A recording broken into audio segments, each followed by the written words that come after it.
নমস্কার। যাই হোক, মনে মনে ভাবলাম ভিডিও করবো না, তবুও এসে গেলাম। আজকে বাজেট হলো, দেখলে তো কেমন বাজেট হলো। সবাই হয়তো যে বুঝেছো বুঝেছো, না বুঝেছো এখন আমি বেশি বাজেট নিয়ে বেশি কথা বলতে চাই না। কালকে আমি অনেকবার বলেছিলাম যে ট্রেড করতে বলেছিলাম, প্রথমত বারণ করেছিলাম যে দরকার নাই ট্রেড করার, একদিন একদিন ট্রেড না করলে কি হবে। তারপরেও কে শোনে কার কথা, যারা ট্রেড করবে তারা তো করবেই। আর যদি ট্রেড করো, বলেছিলাম যে একটু লেভেল অনুযায়ী ট্রেড করো। আর আরেকটা কথা বলেছিলাম যে দেখো আমার ভিউ কিন্তু নেগেটিভ, আমার ভিউ কিন্তু পজিটিভ না, ভিউটাও দিয়ে দিয়েছিলাম। এবার ভিউ শুনেও যদি কেউ ট্রেড করো, সেও প্রফিটেবল হবে। যদি মানে লেভেল দেখে ট্রেড করো, তাও প্রফিটেবল হবে। যদিও বা ব্যাংকের ফিন নিফটির এগুলো ট্রেড দিতে পারিনি, মানে দেখাতে পারিনি, একটু সমস্যা হয়ে গেছিলো, কারেন্ট চলে গেছিলো, যার কারণে ওই পর্যন্ত হয়ে যেত, ওই পর্যন্তই দিয়ে দিয়েছি ভিডিও। তা আপাতত দেখে নাও আগামীকালকের জন্য আমরা লেভেল অনুযায়ী কিভাবে ট্রেড করতে পারি। আর একটা কথা শুনে নাও, ট্রেন্ড বিয়ারিশ হয়ে গেছে, ট্রেন্ড কিন্তু আর বুলিশ নেই। হিসাব করে ট্রেড করো, আর মেজার লেভেল দেখেই ট্রেড করো। আর এসএল একদম শক্তভাবে এসএলটাও নেওয়ার চেষ্টা করো। আচ্ছা, আমাদের এখন 24,400 নিফটির মেজার সাপোর্ট এসে গেছে। 24,400 ব্রেক করা মানে, আমি গতকালকেই বলেছিলাম 24,400 ব্রেক করলে 280 ফার্স্ট টার্গেট, সেকেন্ড টার্গেট 24,050।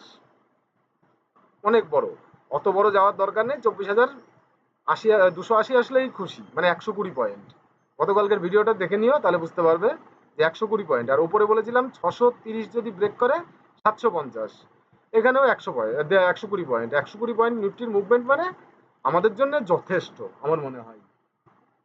তা এখন দেখতে পাচ্ছ কি করেছে, আমার লেভেল অনুযায়ী এখানেই এসছে, একদম এখানে এসে সাপোর্ট, মানে এত দূরই এসে গেছিল, তো মানে সেকেন্ড টার্গেট দিয়ে দিয়েছিল, বাট অত ধরা যায় না। আচ্ছা, আর যারা ট্রেড নিয়েছো তাদের তো মনে হয় আজকে কি বলবো, সেই পায়খানা করে ফেলার মতো কেস, ও তো হবে আর জানা কথা। তা যারা লেভেল অনুযায়ী ট্রেড করেছো তারা অবশ্যই প্রফিট করেছো। আর টেকনিক্যালি দেখো, টেকনিক্যালি আমরা বুঝবো, আগেও বলেছি এখনো বলছি, টেকনিক্যালি আমরা ট্রেড করতে পারি, টেকনিক্যালের বাইরে গিয়ে আমরা ট্রেড করতে পারি না। টেকনিক্যালের বাইরে গিয়ে ট্রেড করতে গেলে আমরা কিছুই জানি না, কারণ ফান্ডামেন্টাল বের করার ক্ষমতা আমাদের নেই। তা নিফটির বেয়ারিশ ট্রেন্ড একটা মোটামুটি, যদিও বা আজকে তেমন কিছু, যদি বলো 30 পয়েন্টই শুধু নেগেটিভ, আর 30 পয়েন্ট নেগেটিভ দেখে লাভ নেই। ওখানে নিয়ে যাওয়ার কারণটা হচ্ছে অনেকের বেরোনোর বিষয় ছিল, অনেক বড় বড় প্লেয়ারের বেরোনোর বিষয় ছিল, ওই জন্য ওখানে নিয়ে গিয়ে ক্লোজ দিয়েছে। তা আমার বিয়ারিশ ভিউ বলে দিলাম আজকেও। 24,406 ব্রেক করার অপেক্ষা করো। যদি 24,406 এখান থেকে ব্রেক করে নিচে পড়ে, তাহলে 280 ফার্স্ট টার্গেট আবারও, আর 24,053 ওখানে সেকেন্ড টার্গেট। আর তারপরে যদি ব্রেক করে, কালকেই ব্রেক করবে তার কোনো মানে নেই, কালকে ব্রেক নাও করতে পারে। আর যদি ব্রেক করে এসএল ট্রিল করতে করতে যাব, এটাই হচ্ছে কথা, বেশি চিন্তা ভাবনা রাখবো না। আর ওপরে যদি 630 ব্রেক করে, আমি গতকালকে এটাও বলেছিলাম যে আমার মনে হয় এর মধ্যেই ঘুরিয়ে ফিরিয়ে শেষ করে দেবে, ওপরেও নিয়ে যাবে না, নিচেও ক্লোজ দেবে না। শালা সেটাও করেছে, সাপোর্ট গুলো ব্রেক করে এসে সব মানে টার্গেটও দিয়েছে, প্লাস যেখানে মানে ক্লোজিং দেওয়ার সেখানেও ক্লোজিং দিয়েছে। মানে কি বলবো, মানে আমার যে ইন্ডিয়া ভিক্স বলেছিলাম যে ওর উপরে যাওয়ার সম্ভাবনা নেই, মানে যদি যাই 7% যাবে, আর যদি না যাই তাহলে ওইখান থেকে রিভার্স নিয়ে নেবে। ইন্ডিয়া ভিক্সও তাই করেছে, ওপরে না গিয়ে ওইখান থেকে রিভার্স নিয়ে নিচে পড়েছে, কি মনে করে আমি জানি না। আর আনফর্চুনেটলি অনেকে ভাবতে পারে যে তুক্কাবাজি হচ্ছে, ডেইলি তুক্কাবাজি চলছে, ঠিক আছে, অসুবিধা নেই। আর ডেইলি তুক্কাবাজিতে পয়সা যদি হয়, অসুবিধা কি, তাই না? আমার তুক্কাবাজিতে যদি ডেইলি আমি পয়সা বানাতে পারি, তাহলে অসুবিধাটা করতে গেছে। আচ্ছা, হলো নিফটির গেল, লেভেলগুলো দেখে নিও। 400 মেজার লেভেল, 400 ব্রেক করলে তবেই 120 পয়েন্টের জন্য ট্রেড নিতে পারো। তারপরে যদি লেভেল ব্রেক করে, তখন বড় লেভেল বেরোচ্ছে 24,050। আচ্ছা, আর সেন্সেক্স এর দেখে নেব। সেন্সেক্স লেভেল বেরোচ্ছে 80,300, এই সরি 80,130 ধরে রাখো। 80,130 যদি ব্রেক করে, ফার্স্ট টার্গেট রাখবো 79,500, 658। সেকেন্ড টার্গেট থাকবে 78,900। ওরে বাপরে, 78,900 মানে 500 500 পয়েন্টের এক একটা মুভমেন্ট, বিশাল বড় ব্যাপার। যাই হোক, এই পর্যন্তই আসবে, চিন্তা ভাবনা আছে, দেখা যাক কতদূর আসে। আর উপরে যদি যাই ৮০,৮৫০ ব্রেক করলে উপরে যাওয়ার জন্য চিন্তা ভাবনা রেখো, ৮১,৩০০ ফার্স্ট টার্গেট রেখো, এনাফ। তার উপরে গেলে এসএল ড্রিল করতে করতে চলে যাবো। আচ্ছা, ব্যাংকও দেখে নি একটু। ব্যাংক ৫২,০০০ ব্রেক করলে বলেছিলাম যে মজা এসে যাবে, আমি গ্রুপেও দিয়েছিলাম, তবে অত গ্রুপে বেশি আজকে আপডেট দিও নি, আর বেশি হাঙ্গামা করিনি গ্রুপে। যারা গ্রুপে আছো তারা হয়তো জানো। তা ৫২,০০০ তো ব্রেক করে গেছে, এবার বলে নেক্সট। আমি বলেছিলাম ৫২,০০০ ব্রেক করলে ফার্স্ট টার্গেট ৫১,৭৫০ এসেছে, সেকেন্ড টার্গেট ৫১,৩০০, মানে ৫১,৩৭০, ৪০০ যাই হোক, সেটাও দিয়েছে। ওইটা ব্রেক করলে ৫০,৯০০, ফাইনাল টার্গেট ৫০,৫০০। তা যাই হোক, ব্যাংকের লেভেলগুলো সুন্দর ব্রেক করে এসছে। ওপরে বলেছিলাম যে ৫২,৪০০ ব্রেক করলে ওপরে সি কল নিও, তা ৪০০-র উপরে ওপেন হয়েছে, ওপেন হয়ে দাঁড়ায়নি, ওপেন হয়েই নিচে পড়ে গেছে, ওখানে আর দাঁড়ায়নি, দাঁড়ালে ওর উপরে চলে যেত, কিন্তু ওই ৪০০-র সাপোর্ট নিয়েই নিচে পড়েছে। আর কালকেও ঠিক এই লেভেলগুলোই থাকবে, ৫১,৭৫০, নিচে থাকলে নিচে, ওপরে গেলে ওপরে। ৫২,০০০ ফার্স্ট টার্গেট, সেকেন্ড টার্গেট ৫২,৪০০ উপরে গেলে, আর নিচে পড়লে ৫১,৪০০, তারপরে ৫০,৯০০ বা ৫১,০০০, সরি ৫১,০০০ই দেবো না, রাউন্ড ফিগার। এবার ৫১,০০০ ব্রেক করলে ৫০,৫০০ ড্রিল করতে করতে চলে যাবা আরো ৫০০ পয়েন্টের জন্য, এসএল ড্রিল করতে করতে চলে যাবে। আর ফিন নিফটি সত্যি কথা বলতে, ফিন নিফটি তো মানে সেই ব্যাংকের, ধর ব্যাংকে বলছি, ইয়ার ইলেকশন রেজাল্টের নিচে এসে ইলেকটা নিচে এসে ক্লোজিং দিয়েছে। তা ফিন নিফটি ইলেকশনের রেজাল্টের নিচে এসে ক্লোজ দিয়েছে, মানে কতটা ক্লোজ দিয়েছে দেখো। কালকে সি কল ফিন নিফটিতে তখনই ভাববে যে ২৩,৩৪০-এর ওপরে গেলে তবে সি কল, তাছাড়া সি কলের কোনো গল্পই হবে না ফিন নিফটিতে। আর ২৩,০০০, আবারও সেই ২৩,১৫০ ফার্স্ট টার্গেট থাকবে, সেকেন্ড টার্গেট থাকবে ২২,৯৬৫। আমার টার্গেট গুলো কিন্তু অনেক লম্বা লম্বা, হ্যাঁ, আমি কিন্তু ওই ৫০ পয়েন্ট ৪০ পয়েন্টের টার্গেট দিই না। অতএব এই লম্বা টার্গেট নিতে গেলে না, একটু বড় এসএল নেওয়ারও চেষ্টা করো। মানে একদম ধপ করে ঢুকলাম, ২ টাকা ৩ টাকা এসএল নিয়ে বেরিয়ে গেলাম, এরকম কিছু করার দরকার নেই। আজ না হোক কাল দেবে, কাল না হোক পরশু দেবে, দেবেই টার্গেট, একদম শিওর। ওর নিচে যদি থেকে যায় অবশ্যই টার্গেট দেবে। আর ওপরে যদি যাওয়া শুরু করে, তোমার তো এসএল আছেই না, যে এসএল আমার ওই বাইং প্রাইজের ওখানেই মোটামুটি ২-১০ টাকা বা ১৫ টাকা এসএল নিয়ে বেরিয়ে যাব।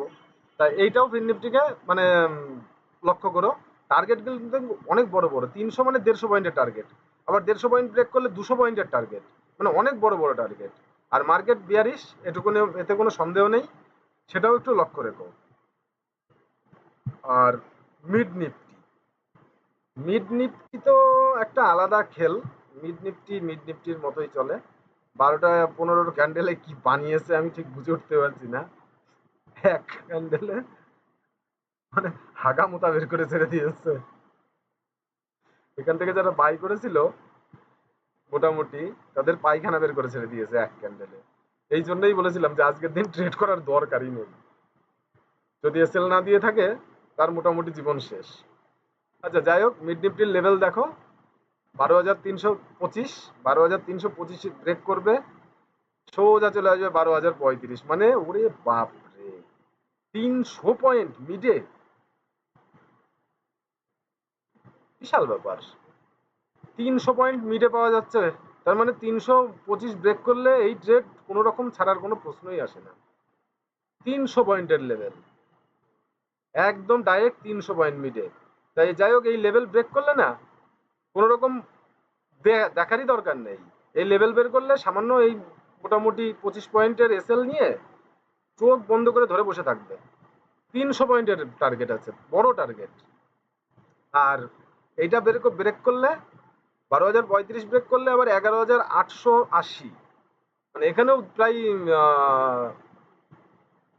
১০০ পয়েন্টের ওপরে, ১৫০ পয়েন্টের টার্গেট, বড় বড় টার্গেট। আর ১২,৪৮০ ব্রেক যদি করে ওপরে, ১২,৪৮০, এর উপরে গেলে তবেই ১২,৭৬৮-র জন্য চিন্তা করতে পারো। মার্কেট বিয়ারিশ, অতএব বুলিশ ট্রেড নেওয়ার চিন্তা ভাবনা না রেখে একটু বিয়ারিশ চিন্তা ভাবনা করো। আমি তো চাইছি কালকে নিফটি গ্যাপ আপ দিক। আমি গ্যাপ মানে ডাউনের জন্যে আমি হোল্ড করি না, এই জন্য আমি আজকে হোল্ড করিনি। না হলে আমি খুব চাইছিলাম একটা পি কল হোল্ড করার, কিন্তু আমি হোল্ড করিনি কারণ আমি গ্যাপ আপটা প্রিফার করি বেশি। যে মার্কেট অল টাইম সবসময় গ্যাপ আপই দেয়, ও 100 দিনের মধ্যে 90 দিন গ্যাপ আপ দেয়, 10 দিন গ্যাপ ডাউন দেয়, ওই জন্য আমি নিইনি। তবে মিড নিফটি খুব সুন্দর একটা সাইন আপ দিচ্ছে, যদি কালকে আমি এটা খেয়াল করব, আমি খুবই খেয়াল করব। আর সব থেকে বড় গল্প কি জানো তো, তুমি তোমার বাড়ির খবর সব থেকে বেশি জানো নাকি আমি জানি, এটা মাথায় রাখবে। তা যে যেখানেই হোক সবসময় একটা জিনিস চিন্তা রাখবে যে বাড়ির খবর যার, তোমার বাড়ির খবর তুমি সব থেকে বেশি জানো। আমার বাড়ির মানে আমি কিন্তু জানি না যে তোমার বাড়িতে কি হচ্ছে।